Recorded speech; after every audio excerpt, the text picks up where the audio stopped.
Now new topic is started. We have completed what? How to create more employment in the final video and final classes. The second classes will be started that division of a sectors as organized and unorganized, है ना? कह रहा है कि division of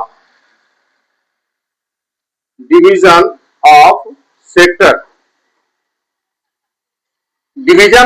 मतलब क्षेत्र को क्या कर दिया गया? बांट दिया गया. Division of sectors as organized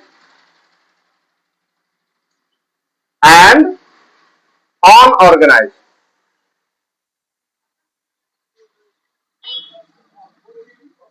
ठीक है. ऑर्गेनाइज का मतलब क्या होता है? ऑर्गेनाइज का मतलब ऑर्गेनाइज्ड एंड अनऑर्गेनाइज्ड. इसका मतलब क्या होता है? ध्यान से समझोगे याद हो जाएगा. ये भी 2027 के लिए इंपॉर्टेंट है. बहुत सारे बच्चे ये नहीं समझ पा रहे हैं. सेक्टर्स को क्या कर दिया गया? बांट दिया गया. पहले ध्यान से समझो जरा. पीछे चलते हैं, थोड़ा सा रिव्यू कर लेते हैं.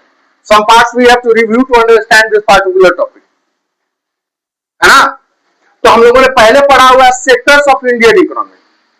तो the sectors of Indian economy are 3: primary sector, secondary sector और tertiary sector. It is very clear. अब कह रहे हैं कि सेक्टर्स को भी, है ना, डिवीजन कर दिया गया. यानी प्राइमरी सेक्टर भी डिवाइडेड है, सेकेंडरी सेक्टर भी डिवाइडेड है और टर्शियरी सेक्टर भी डिवाइडेड है. It means all the three sectors are divided. It means the primary sector are divided into what? Organized and unorganized. Secondary sector are also divided in organized and unorganized, and tertiary sector is also divided as organized and unorganized. So the topic name is division of a sector. Clear? Division of sectors मतलब क्या? Sectors we have a sectors 3.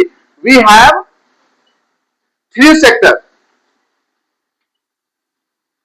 तीनों sector है ना, तो उसमें primary भी आएगा.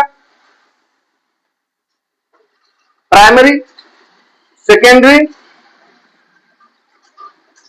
और टर्सरी, तीनों क्षेत्र कहेंगे. लेकिन ये तीनों क्षेत्र डिवाइड किसमें है? तो 2 भागों में, ऑर्गेनाइज्ड एंड अनऑर्गेनाइज्ड. क्लियर हुआ? What we have to understand, what we have to focus in the particular topic, that the sectors are divided. Division of a sector in organized and unorganized.